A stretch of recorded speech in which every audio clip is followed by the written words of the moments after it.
Ladies and gentlemen, welcome back to the I Love Frank White podcast. It's a pleasure to have you with us. Today, we're going to be discussing, first of all, before I get into all that, I'd like to introduce my co-host. I thought you were going to introduce me. I mean, that was my introduction. Now you got to Oh, say wow. your name. Okay, so I'm going to introduce myself. My name is Kayla Cat. Okay, Kayla Cat, it's a pleasure to have you with us on the I Love Frank White podcast. So, today's subject is cheating. I feel like you are the best one to talk about this. Listen, you're absolutely correct. And I'm going to tell you why. Okay. I'm going to tell you why I'm good to talk about this, because there was a time in my life when all I did was cheat. Mm-hmm. I think I've been in probably 11 relationships my whole life and faithful in 3. Wow. Yeah. So why the cheating? So we're just going to jump right in? Okay, you know what? Maybe we shouldn't jump right in. No, I mean... What is cheating? That's a good place to start. It is. I think that by today's standards... okay, so first of all, I'm out of breath because I just did a bunch of push-ups to make my chest look bigger. Second of all, cheating. Cheating, by today's standards, is sleeping with somebody when you're with someone else. I don't agree with that. No? Because women will go insane over like a text message or likes on Instagram. So it almost seems like cheating is like showing any romantic or sexual feelings towards another person. Okay, that's fair. But some people, men and women, some people don't think that likes is cheating. Do you think likes is cheating? Me personally, no, I don't. I think it can become disrespectful if it goes to a certain point. At what point is it disrespectful? It's disrespectful basically when I notice. If it's enough to make someone like notice, I feel like that's when it becomes disrespectful. Okay. Because if I notice, the other person notices, and that's like something you're trying to bring to their attention, that you're liking all their pictures. You know what I mean? So you feel like if someone's liking too many pictures right, of someone it's else, clearly to get the other person's attention. Yeah. So I feel like that's just like a way to slide in. What if you have like a big network of people that you meet and you just be out here liking everybody's fucking pics? Well, I think we both know what pictures we're talking about. We're not talking about like random ass pictures. We're talking about the freaky pictures. Yeah. You know, like the ones that are just like kind of a little inappropriate. Traps, pretty much, yeah, the thirst trap. Okay, I feel that. Like? I feel that. No, I'm good. You sure? Yeah. Okay. For those that don't know, Kayla Cat just offered me some tissue because I was sweating a little bit. I think it's the. But I'm a gangster, so it's all right. Yeah, it's the light. Okay, so we agree that. So social media can be a form of cheating before anything physical is what you're saying. Basically, I feel like it's a form of like pre-cheating. It's kind of just to make cheating easier down the road. This is our term, pre-cheating. I think so. Okay, so pre-cheating is basically what you do before the physical act. Right, because men don't like walk right into no vagina, right? Facts. They tend to have to lay some groundwork first. Men and women.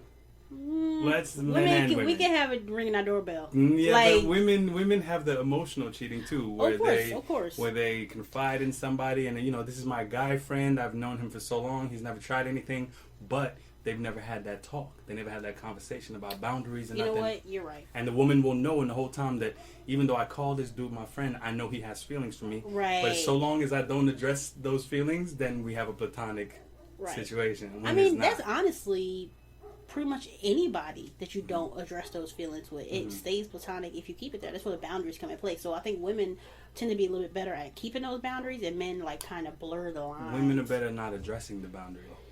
Nah, women know how to set a boundary. Women will tell a guy, you have no chance with me, I got a man. And another guy will be like, all right, I'm just sitting and waiting in the wings until old dude messes up. So women don't have to lie. We can just say we're interested in this guy, and men will take it as a freaking challenge. Yeah. But here's the thing, is like it's important to also be like, if you're waiting around for your opportunity, you will never get one. And women don't do that. Women will be like, let this nigga wait. Like, however long this... I mean, if you want to wait, that's on him. You know can't help that you're waiting. Yeah. Nah, that's foul. No, it's definitely not. Okay, so we got social media as a form of cheating. We have platonic relationships that can be a form of this is all pre-cheating. I personally say the wandering eyes can be a form of cheating, because when you say wandering eyes, what are we talking about? Like you walking down the street and then you're holding your girl's we're talking about your need to take a look. Like, you know how some men can't help themselves if a big ass walks by. It's like they have to It's look. me. I'm some man. Yeah, I knew. But my father was like a professional glancer. Like my pops, no, that ass. Like we'd be, chilling, and my pops would be like, "Yo, you see the girl over there, 14 blocks away, to the left?" And I'm like, "How you see that?" He's like, "You just gotta know what you're doing." And I'm like, Exactly. But he was telling me this at like a young age. You know what I'm saying? Like a nigga's like 13, 12, like looking up to somebody and thinking, okay, that's the way to be as a man, I feel like some men that just have it in them, they can't help themselves. Mm-hmm. They're like more animalistic. Some men are like wolves, other men are like dogs. That's a fact. You know what I mean? Like some men can like let themselves be like domesticated, if you will. And every once in a while they might take a peek if something looks interesting. Right. Facts. But some men just can't help themselves and they can't and even doing this stop looking long enough to even like hold a woman. Word. Like the woman has to hit the fucking excuse me. Right. Like you have to remind them like I'm right here. But you know what I noticed though? And I never knew this until I got older, women be looking too. Y'all y'all just do it real differently. A woman that hit the motherfucking she had dropped something. Just to, yeah, I mean, like, oh, I dropped my, I dropped my. Oh, okay, now I'm gonna look at the big print. Or now women tend to be like a lot more respectful with it. Subtle, not respectful, subtle. I Because would it's still disrespectful to do it. They're just more subtle. I was saying like I'm respecting you by not like overt my tongue hanging out my mouth type shit. I'm respecting you because you don't even notice. I respect you enough to make you think I didn't even notice. Is it cool? Is it cool when couples have an agreement that they can do that? Honestly, I feel like I've been in some relationships where me and the girl a joke like, damn, shorty got fat ass. We both be like, I don't think there's anything wrong with that. If you're both on the same page. Exactly. But then I've been in relationships with women that were like, don't you dare. Don't you dare look. Every relationship, just like every marriage, should be custom made. Facts. It's just two individual people, but those rules don't work for all of us. So if you and your girl can bond over that, I feel like take it. But if your woman, who's your woman? Okay, you're sweating so much, it's making me nervous. I'm nervous because of the subject. I ain't gonna hold you. But go ahead, I'm listening. But I feel like if you're a woman who you're supposed to love and care about and trying to build something with says to you, please take the tissue. No, I'm good now. If she says to you, this makes me uncomfortable. Yeah, basically you have to weigh those risks. Facts. Is it more important for me to be able to look at it? Because most men be like, I'm a man, I'm just looking. What's the problem? It doesn't hurt nobody. Right? Like, what's the problem? Yeah. But my thing is, more men don't come from the place of, this is a woman I love. And if it's something this small, it shouldn't be a problem to tweak it. It's all about the respect you got for your partner. Exactly. That's a fact. So some men will really go all in with you. Like, it's social media. That's what social media is for. Wait, hold on. We're going to make this an umbrella. So pre-cheating. Pre-cheating is everything you do before the act of actual cheating.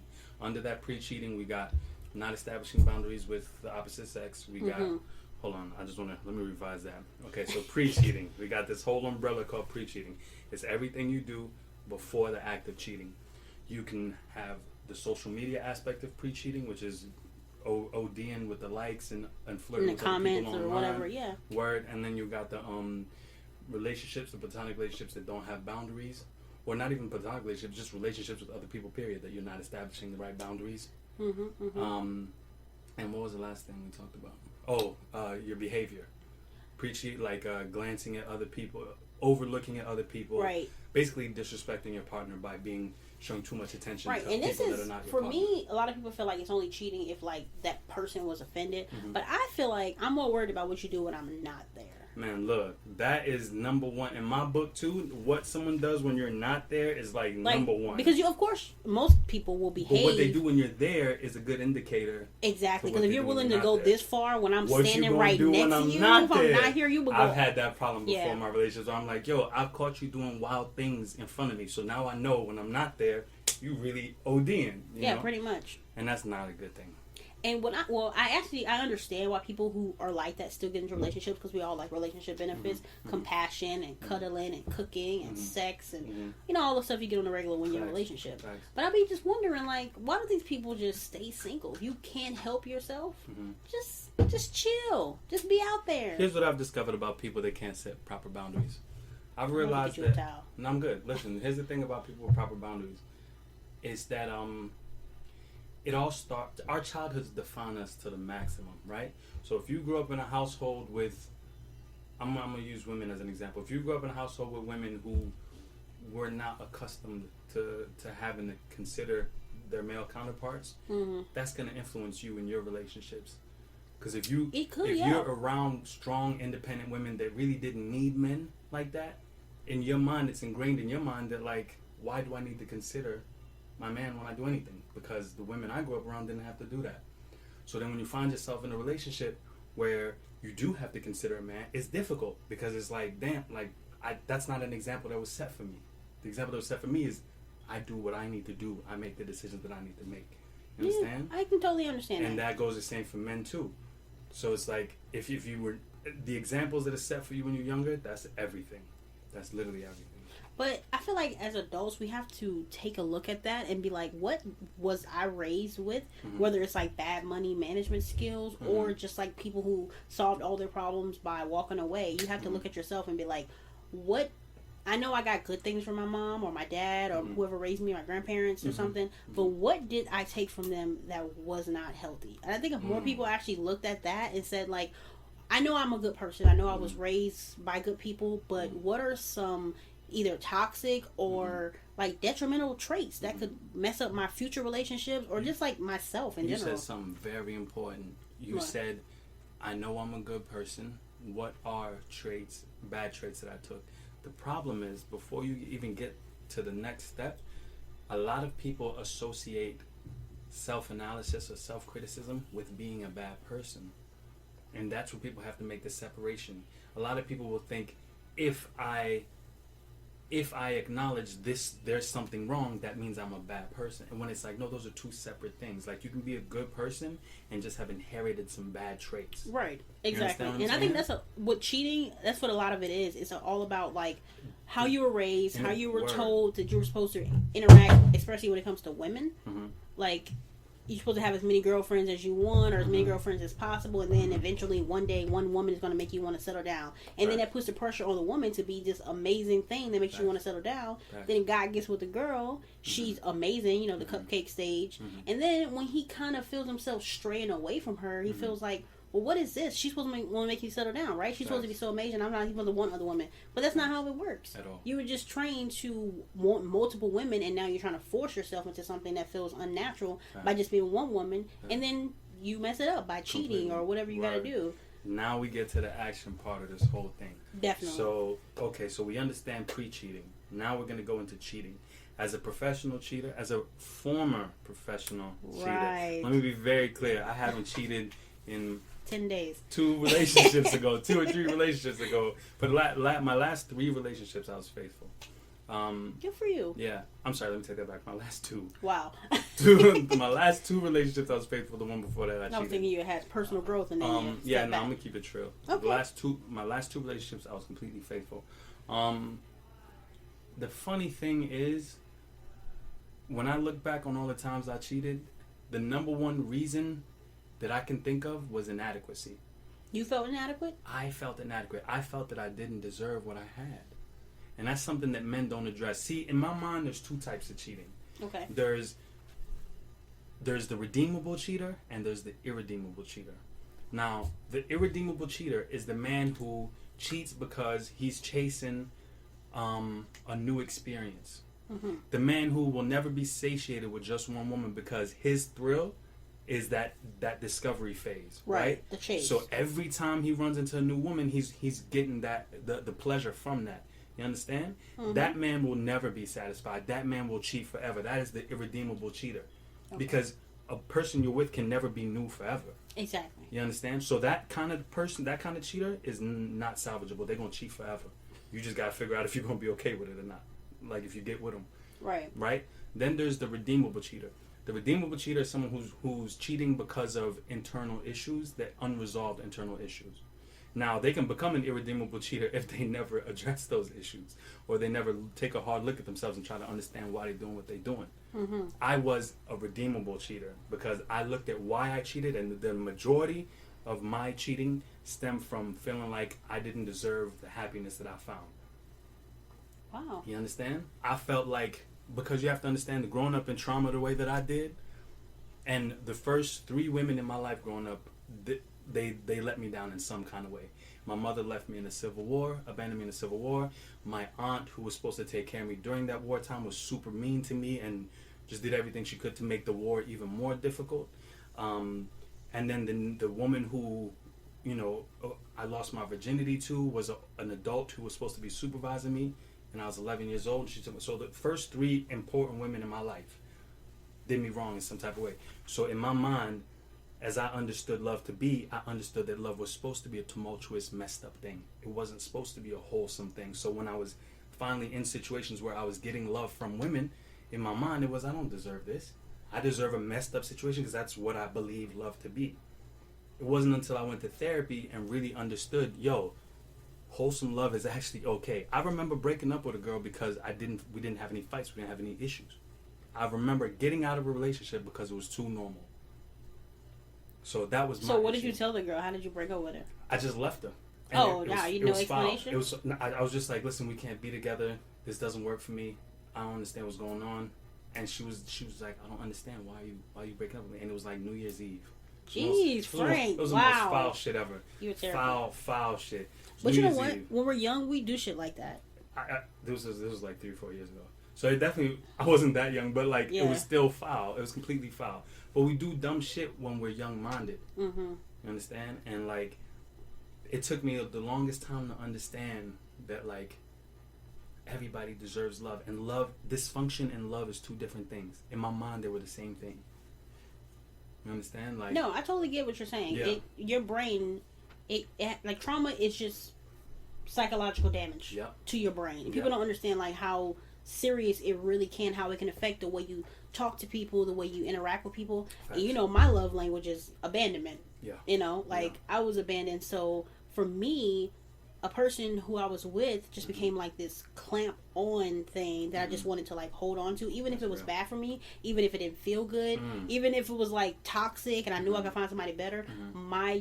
I wanted to clamp because I didn't want to be like left again, which you can imagine, like for a woman, that's like the worst thing you can be, is like desperate clingy, because what do men hate? Yeah. Right? They hate anybody who wants to cling on. It's like it's the biggest turn off. So I had to learn like about myself before, That's real. But okay, I just totally forgot what I was about to say. No, you were saying you had to learn about yourself and like just that's why I always say I don't have any plans to get married, obviously, because I just haven't met the right person yet, so why would I have any plans?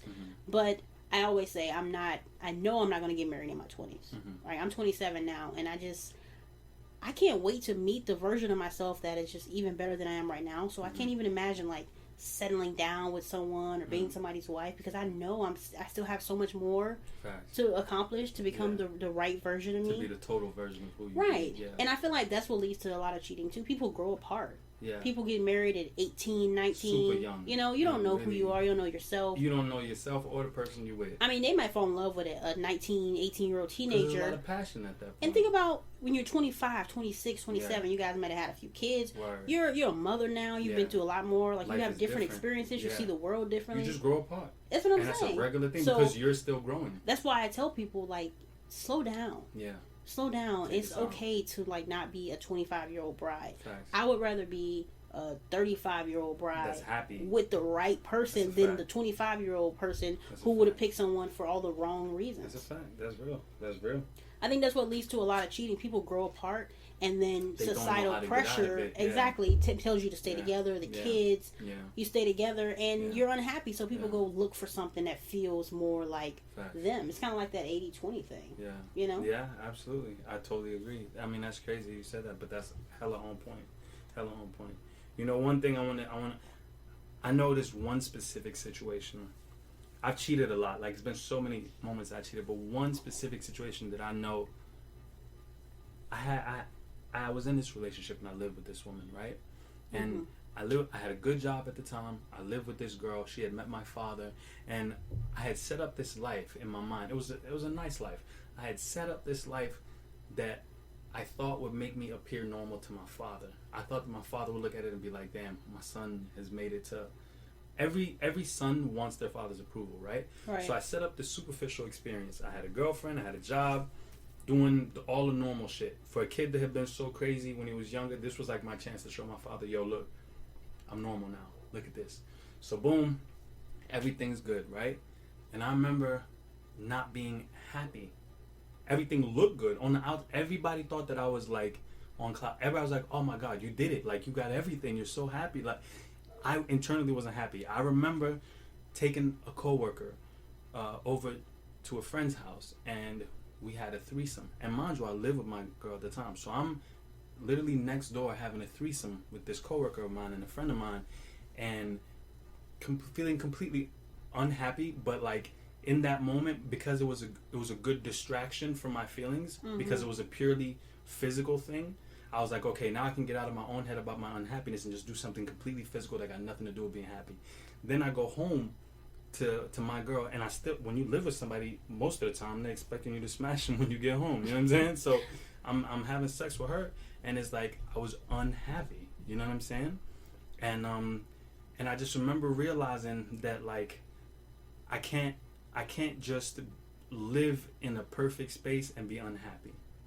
That was the first time I realized that I'm not cheating because there's a thrill in what I'm doing. I'm cheating because I'm trying to do things that take my mind off of my unhappiness. And that was so foul and unfair to my partner, because here she is investing her whole life into me and what we have, because she was brought up the same way as me, in the sense that like, this is what is normal. We are supposed to find somebody and get together and live together and meet each other's parents and da-da-da.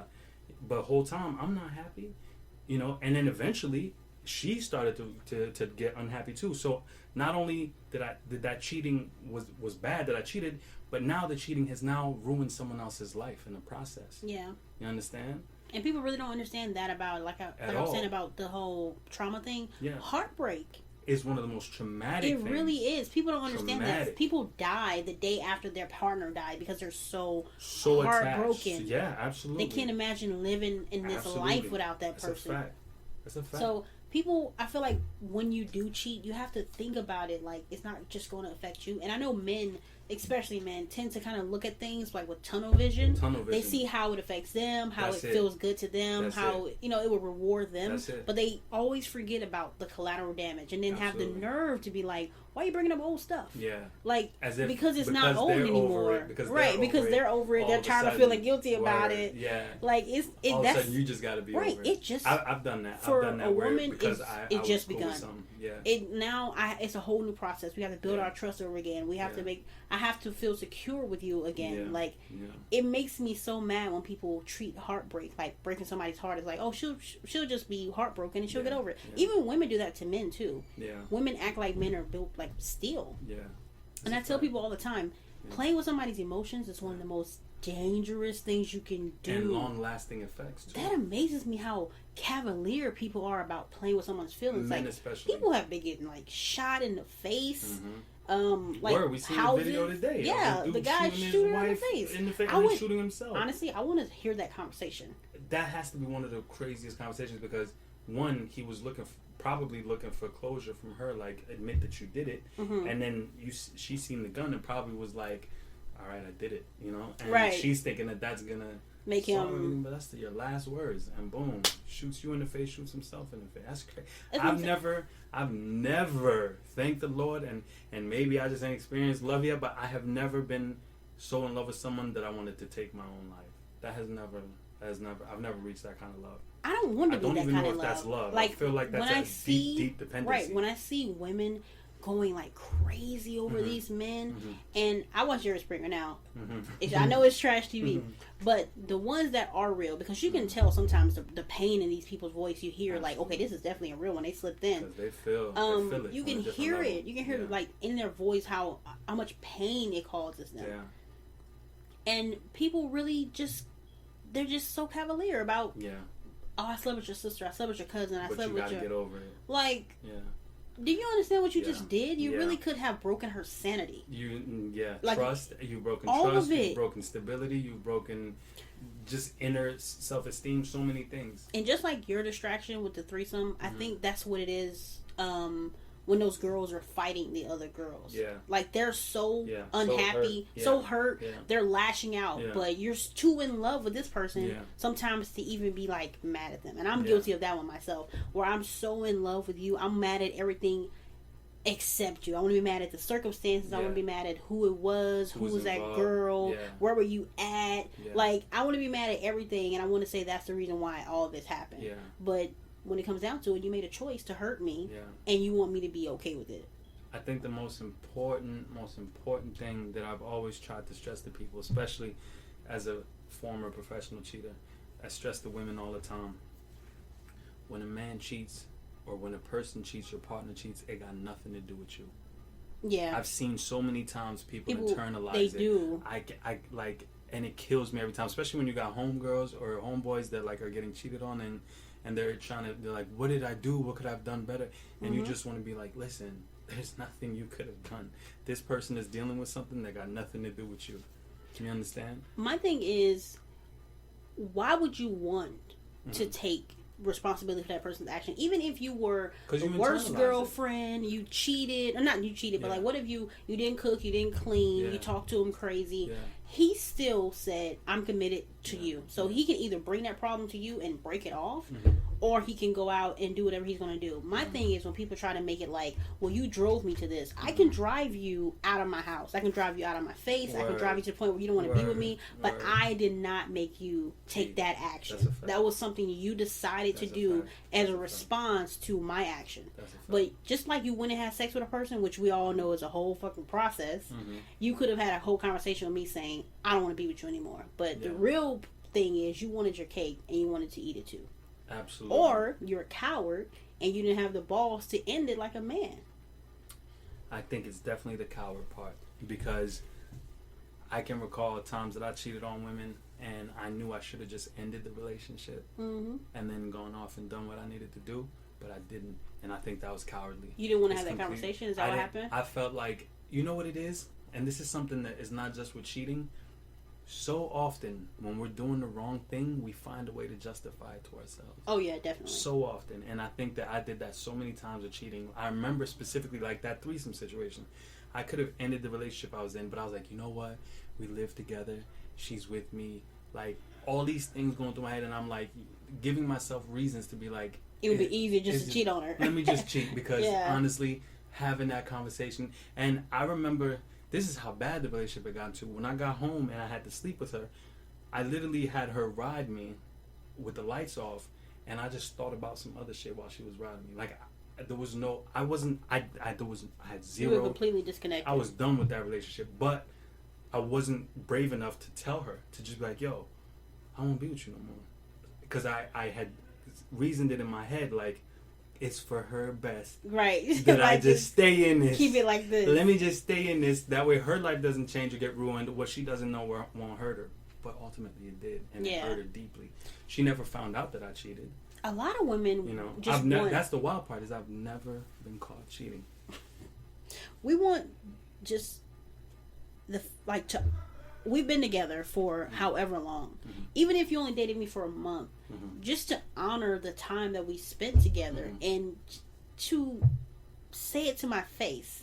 Like, I think a lot of women, when a relationship is over, we know it's over. We know things aren't the same. We know you don't kiss me like that no more. You can feel when somebody's you can feel the shifts. difference. You can feel it in the kiss. You can feel everything. You can feel it in a text, everything. So a lot of women already are kind of on edge, but women are designed to stick it out, to fight, to get through the rough patches, all that stuff. So we can feel the energy is different, and we can even feel that you're cheating, which is where all like the accusations and stuff start coming in. So I think a lot of women would just feel better if men would just have that conversation, even though it's a hard conversation to have. I can't even be mad at you because you came to me like a man, you said what you felt, and then you ended it. Like, I can't force you to be with me. That's a fact. That's a fact. I think a lot of men would get like, it would be a lot less slashed tires, put it that way. A lot less broken windows, flooded apartments, if people could just be bold enough sugar in the gas tank. It would be a lot less of that if people really just respected the person enough to end it the right way. But we, like I said, we justify our actions. So I remember a girl saying to me one time, and this messed my head up. She was like, my man wouldn't let me go. So I went and did my thing. And I just remember thinking, wouldn't let you go? Like, what? But like I said, we reason things out in our minds. I had to do this because it is easier and safer if I just do this one thing. You know what I'm saying?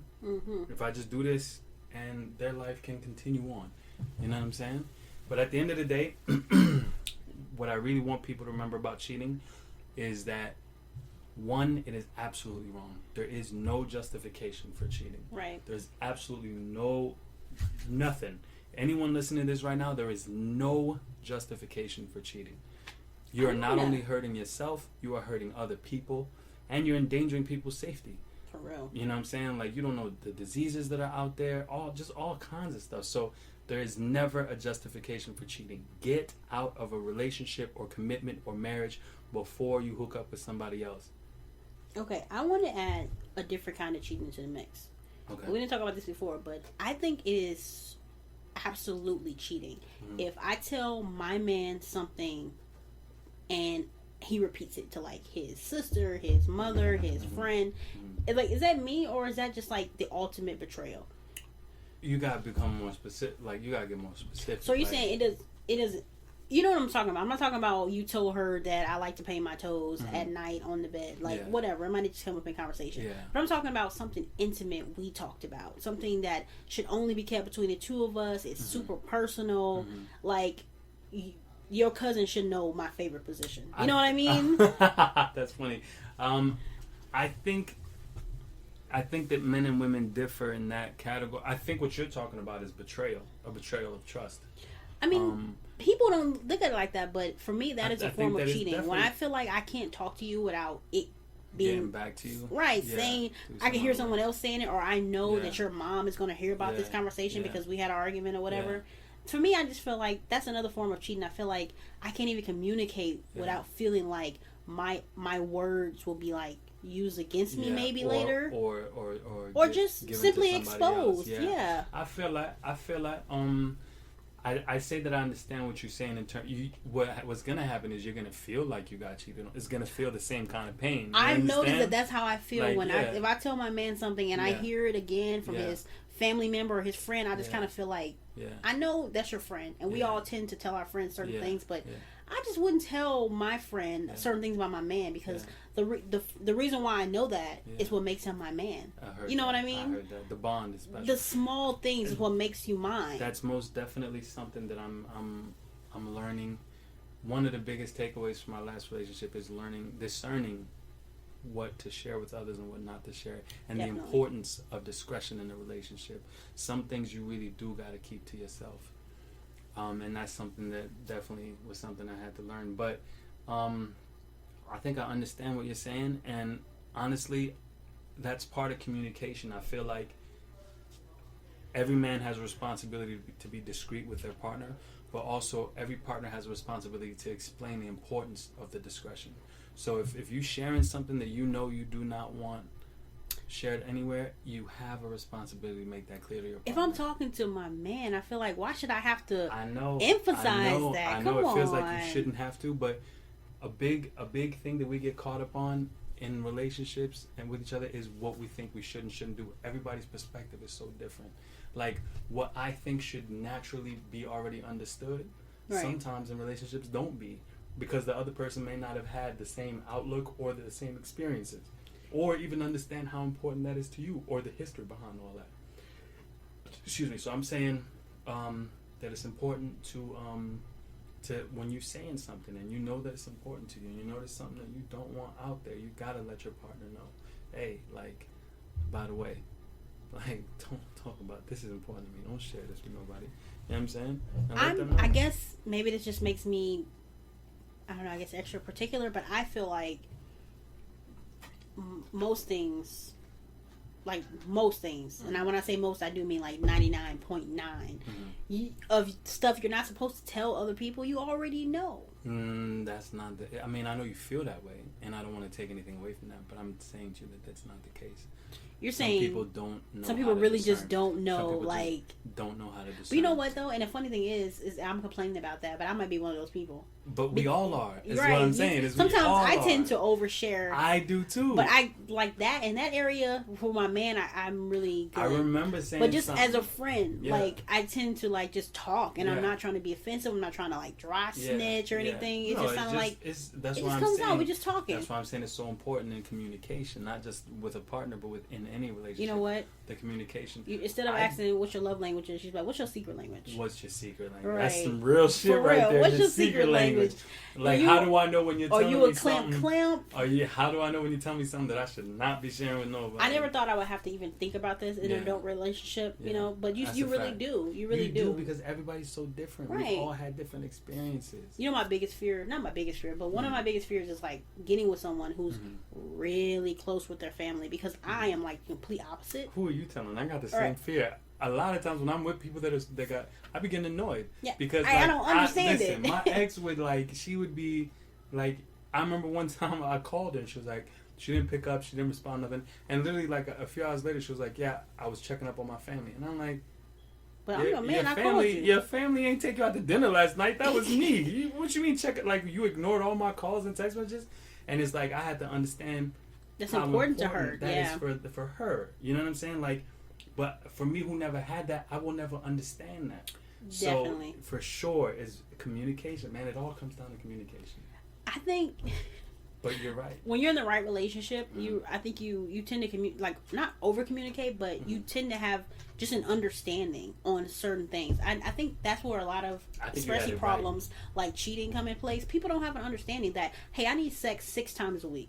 I think you're right with the over communicating. Yeah. I think that is a key element to a good relationship. Even if I already know, like he's gonna tell me anyway. It don't matter. Over communicate. People don't communicate before they get into relationships. They go in straight off of like the vibe is good, he's sexy, she look good, whatever, and then they get into a relationship and they haven't even talked about it at all. Yeah, it's like the same situation with those people who get married and they discuss their wedding, but they don't discuss their marriage. That's so funny because it's like.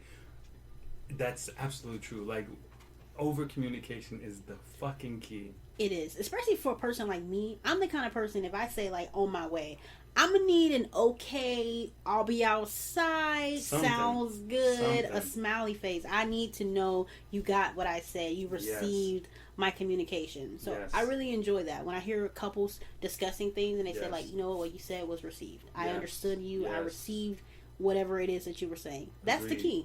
Agreed. I think if people over communicated what their actual needs were, and a lot of women, we tend to worry about being like needy. But women emotionally cheat because they don't want to be too needy by asking a guy to sit and talk with them for 2 hours. So now they over here oversharing. Over here with the work husband. The work husband. Oh, those are lethal. Not just the work, but the friend, my homie. This is my friend. Exactly. The guy who got friend zoned in college.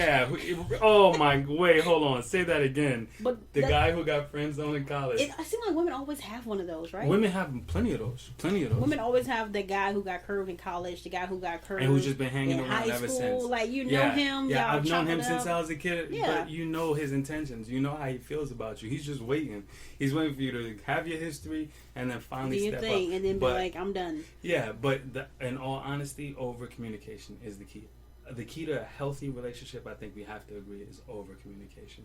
Because honestly, I think the biggest key, is, well, I guess it would be the same thing, more about comprehension. Because if I'm communicating my ass off, Frank, I want you to do this, I want you to do this, I want you to talk to me more, romance me more, and you're like, okay, and you buy me some flowers, I should say, this is what I mean by romance me. And you're telling me, okay, now I understand what you're saying. And I think the big key to a relationship is over communication, but also overstanding. Yeah, you understand? Definitely. Like, it's not just, you need to know how to love your woman. Like, you need to be the master of that. The key to a good relationship is over communication and over understanding. So it's not just enough to communicate to your partner what you want, but it's also important that they understand what you want and what you need. Like, that's real. And it's also important that you make your partner the pivotal point of that communication and understanding, because where we mess up at, like you just said, is, and I think this is men and women do this, but women do this a lot, is they'll have the men in their life that they friend zoned, that they're great communication with, and that understands them and gets them so well, but they don't have that with the person they're with.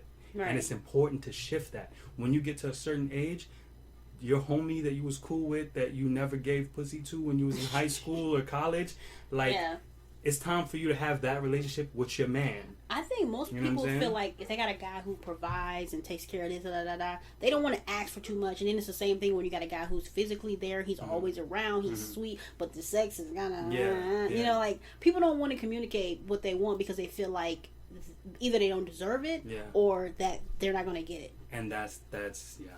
So you got a guy who takes care of home, but you know he's not going to do any more of that. He's going to pay the bills. He's going to make sure everybody's fed, but he's not going to romance you. He's not going to take you on a date. He's not going to tell you you're beautiful. He's going to like, he feels like what I'm doing is enough to show that. So a woman who is enjoying that, she will feel like, well, I'm not going to complain. I got a guy who's doing like what 90% of these guys want to do. And whatever I'm not getting, I'll just get from somebody But else. in the meantime, her needs aren't being met. So she either is sitting there just perpetually unhappy, or she goes and gets it from a work husband or the gas station guy or the homie. Or the homie, word. Or the like weed man to somebody. Word. That's not the weed man. That's funny. Emotional cheating, I feel like, is just as important, if not more important. Man, so because a woman about pre-cheating tends to understand, like, okay, it was just a physical thing, and women could kind of get over that. But a man knowing that another guy was in his woman's head, that's a different ball. That's a whole nother ball game because he knows it's way more serious. Emotional cheating, because you know what? Emotional cheating creates a long-term bond, and that's what men fear,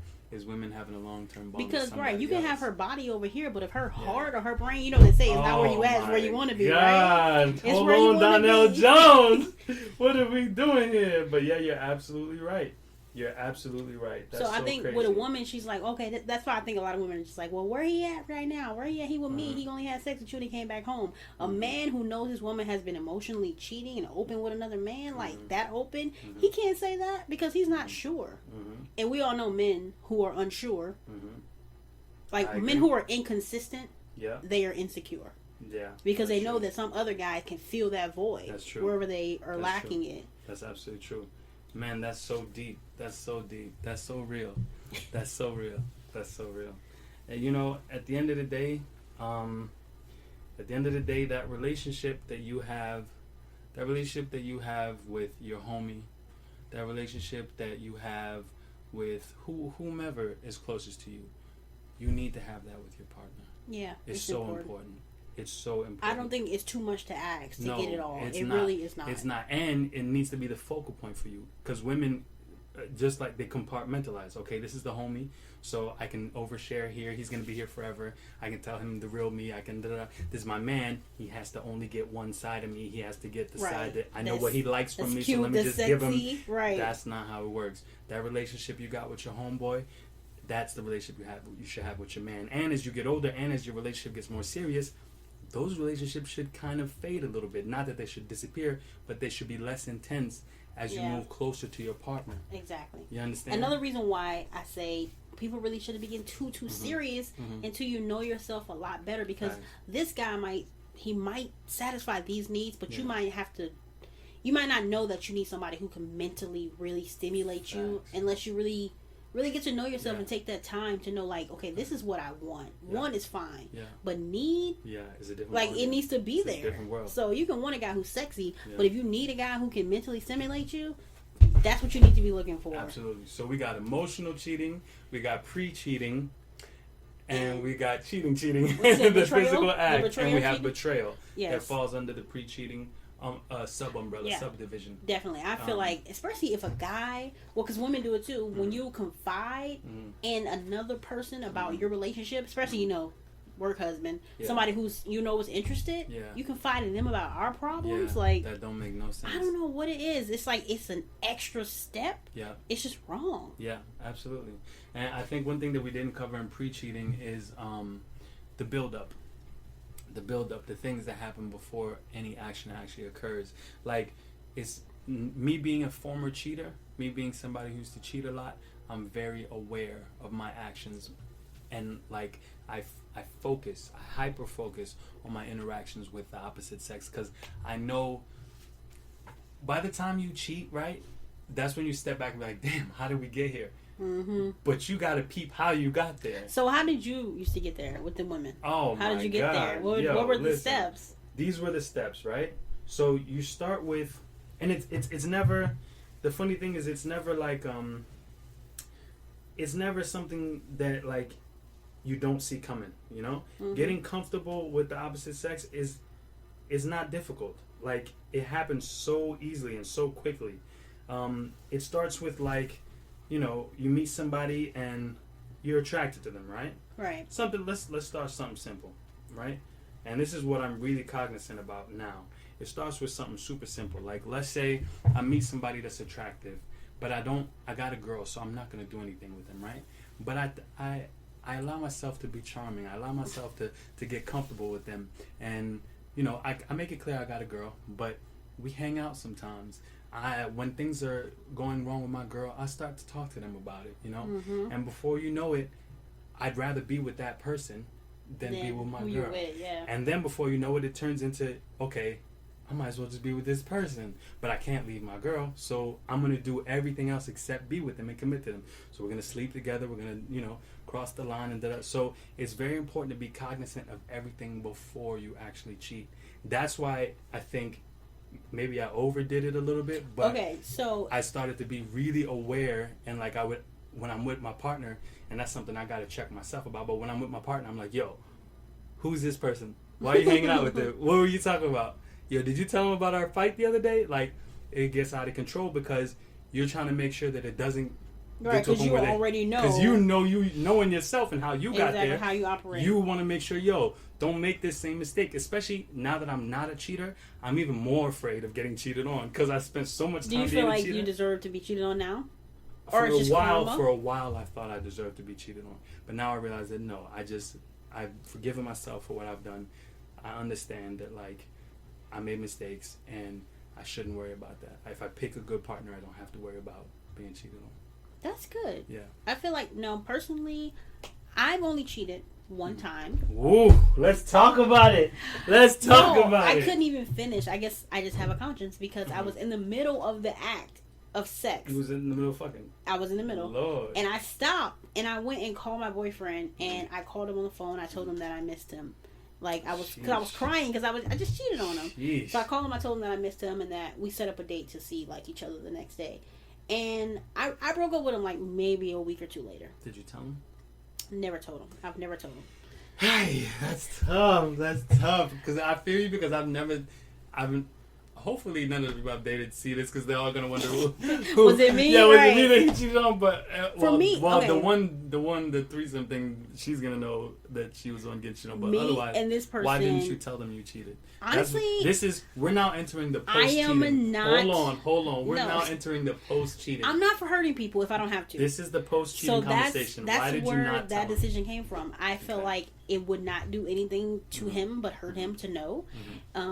It wasn't like I cheated on him and it resulted in like a child he thought was his or something. Like, there's no point of telling him and hurting him further because hold on. The ending of a relationship. You said there was no point to tell him why you cheated. See, that right there is what I'm talking about. I cheated. Yeah, that's what I'm saying, and that's what I'm talking about is when we justified ourselves, our actions. I'm not justifying the action. I'm just saying there's no point of hurting him further. Do you think was the right thing to do was to tell him you cheated? I don't think so. No, I still don't think that it would do it. It wouldn't help him. It wouldn't do anything for his life. That's deep. It wouldn't do anything for his life. You don't know that. He doesn't know he got cheated on. But you don't know what it'll do for them. I mean, I hear you because he doesn't know he got cheated on. I haven't admitted to anyone I dated that I cheated on them. And you're badgering me. I know I am badgering you, but I do know that it's probably important. If I got cheated on, yeah, I would not want to know. If I did not find out and we just ended the relationship and I thought that it ended because we grew apart, okay. I don't feel like me knowing you cheated on me would help me in any way. If anything, it would just make me more maybe upset with you if I wasn't over it yet. Okay, Mario Winans, you don't want to know, huh? I really don't know. If you're playing me. I hear you. I feel like sometimes, a lot of people don't want to know. Think about honest. Getting it off your chest can be selfish. Sometimes we feel so guilty and consumed about something. We convince ourselves, oh, I'll feel better if I just let them know. They'll feel better. They deserve to know. But honestly, it is a selfish act to go and dump off pain on someone to relieve it off of yourself. I hear what you're saying. The one of the catalysts for me no longer cheating or finally starting to not cheat was getting cheated on. And that's for another podcast. But I'm just going to say that, like, it would have done wonders for me because I caught my significant other cheating. Wow. And it would have done wonders for me, but they never admitted to it. And it would have done wonders for me for them to admit it to me. Okay, if you caught them, that's a whole nother story, man. I hear that. He didn't catch me. He didn't. To this day, he doesn't know. I mean, he might infer it if he listens to this. But I honestly, I doubt it. Yeah. I don't. When I talked to him, literally There is years a sense of later, closure, though. years later, I talked to him and we closed it up then about like why it ended. You never said it's because I cheated. I told him I wanted to be with someone else.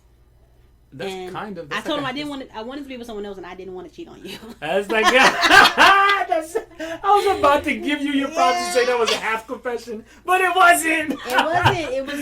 I guess it was straight up a lie. It was a lie, but listen, I hear that. I hear that. No, but listen, we're not. Nobody's perfect. Of course not. Mistakes. Yeah. And if I'm saying I still don't feel like I could tell him today, hey, just to let you know, I cheated on you back in 2000. I'm not gonna say the year. Yeah. But I feel like he would just be like, okay.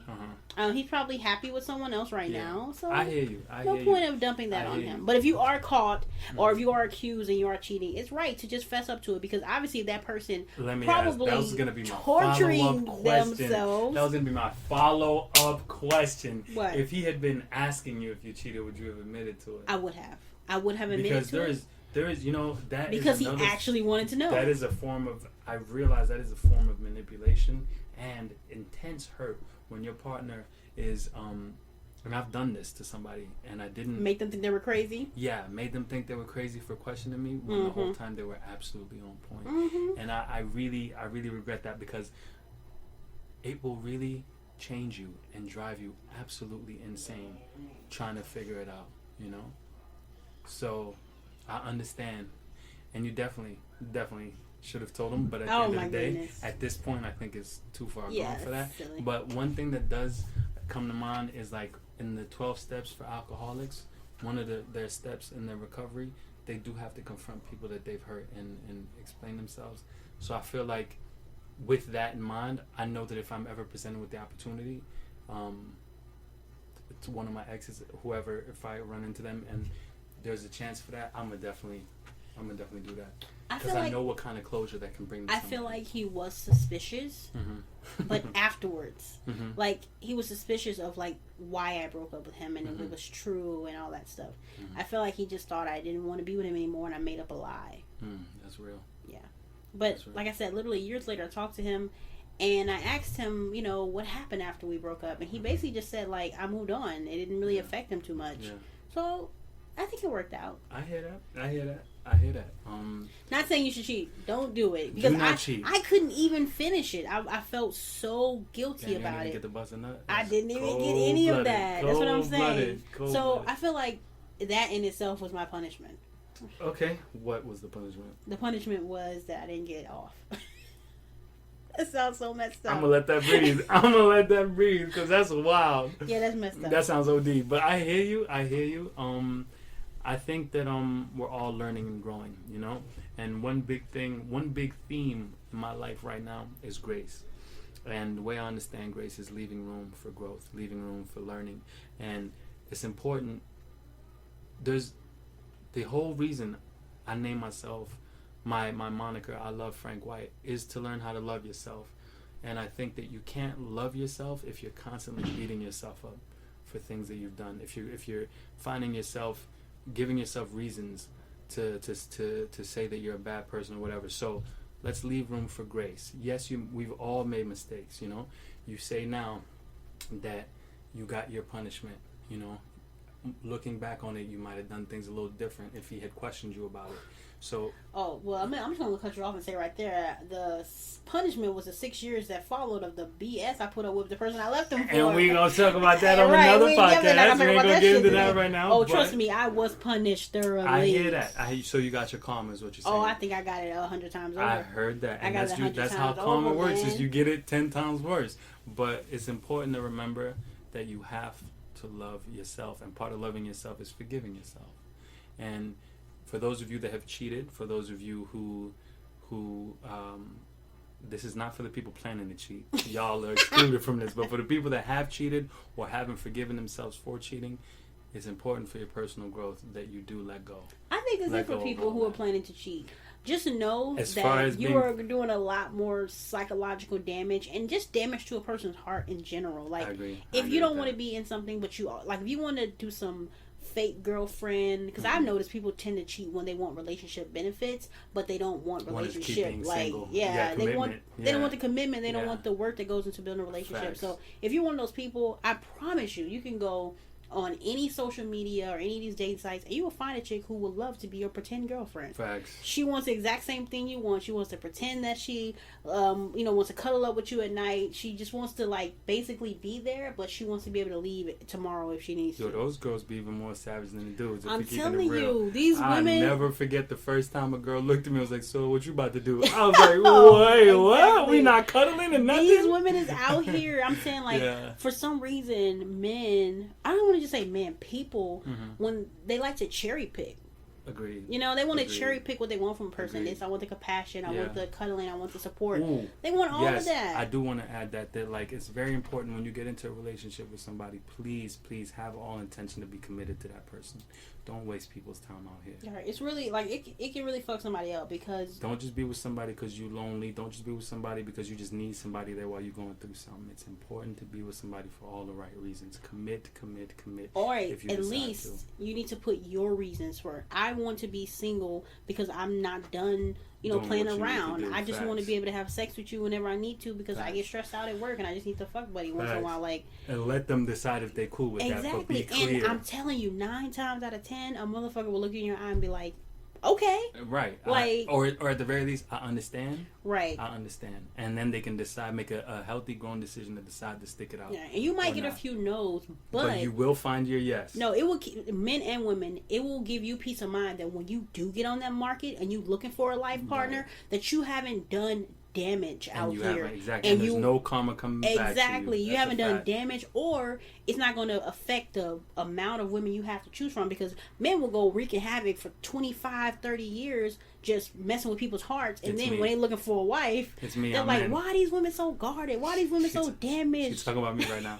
But go ahead. For real, think about that shit. No, that's a fact. People go out here and do damage for years and years, decades. I did. And then they try to look for a wife and wonder why it's so hard to get close to these women, why women just want to use you, why women are so savage. Most of my life hurting women, and now this is the byproduct of that. Exactly. So it's people like you, or like you used to be. Absolutely. Think about all the men who are still doing that, wreaking havoc. I really want y'all to know that at some point you're gonna come face to face with a woman who has been through what you put other women through. And you're gonna realize that all that shit wasn't worth it. It was not. So please, all those freaking games you be playing. Now they're just completely messed up in the head. Right now you just want somebody to raise your kids, and you can't find that. But these hood or ratchets. you're gonna end up stuck with somebody that is hurt in the way that you hurt other people, and now you get to see firsthand what your damage did. So ultimately, when men and women, fellas, ladies, just be good to each other, man. Love each other. And above all, love yourself. Right, because it's not about what you want. It's about how you go about getting it. Facts. Right. Nobody's going to fault you for wanting just sex for right now because you're trying to build your business. As long as you're honest about Nobody's mad. Just say what your bottom line is and give people the respect to let them choose for themselves. And just move like you would want somebody else to move when it comes to if they were juggling your heart in their hands. Exactly. And don't get into things that you're not ready for. But above all, love yourself. I feel like we're preaching, but I think it's coming from a place of like you're definitely the one that's been doing all the hurt, and I'm definitely the one that's been hurt. So I think it's you good. Definitely done a little bit of damage out here, but listen, we're not gonna get into that. Listen, we all have a past. It's the kid Frank White. It's Kayla Cat Brooks. Thank you for tuning in to the I Love Frank White podcast. Don't forget to love yourself. Self-love gang, we out here. Have a blessed night or day, wherever you at, whatever time it is. All contagious. All contagious. My name is Dr. J. His name is in the same. All contagious. I've been wrong about these girls before. Love is so contagious. I'm fine, but I've been hurt before. Tired of going through these phases. When I party, I get girls galore. My nights can get outrageous. Will you love me cause I'm me, or cause my lifestyle's all contagious? All contagious. mixed with the rest of them, dismissed the rest of them. Was about 5 or 6 dimes, maybe less of them. The rest of them was destined to get dropped like a bad habit. Going nowhere fast like bad traffic. Right back to fucking like a jackrabbit. Stick to the paper chase, never chase broads. Think of all the paper that we wasted with broads. Me in Hollywood getting wasted in bars. Took a blonde bitch to his place to Minaj. Atlantic City bound and we racing in cars. Lose a couple grand, celebrate, play hard. Playing every broad, same way we play cards. Let his poker face poke away, she say Lord. Then you get replaced, see the dates or facade. Telling every broad that I take them to awards. I don't say bitches, don't quit your day job. I've been wrong about these girls before. Love is so contagious. I'm fine, but I've been hurt before. Tired of going through these phases. When I party, I get girls galore. My nights can get outrageous. Will you love me cause I'm me or cause my lifestyle's ostentatious? You know I'm tired of the nightlife. I want a wife, I'm just looking for the right type. Sight. Let him get hyper, then I pipe him when the time's right. I miss the nice block to show you what a crime's like. Behind mics, I'm reciting all my life's wrongs. Write songs by the time I used to light bongs. White girls in them denims and in them tight thongs. Sucking on all of the venom about the python. Type wrong with the soul of an old man. A good heart, but the Lord know my soul damn. Oh man, King Midas got a gold hand. Lights, dim, slow jams, winning in the program. Lil new edition, you're losing your inhibitions. Lil genuine while I hit it from behind. Turn on the charm, you see that your dame's gone. Blame it on the black James Bond, young sinner. I've been wrong about these girls before. Love is so contagious. I'm fine, but I've been hurt before. Tired of going through these phases. When I party, I get girls galore. My nights can get outrageous. Will you love me cause I'm me or cause my lifestyle's ostentatious? I've been wrong about these girls before. Love is so contagious. I'm fine, but I've been hurt before. Tired of going through these phases. When I party, I get girls galore. My nights can get outrageous. Will you love me cause I'm me or cause my lifestyle's ostentatious? Sin this ain't original sin. Mommy, I got trust issues. I don't know if you want me for me or not. So why don't we just keep it friendly with benefits? Hollywood P, the enemy.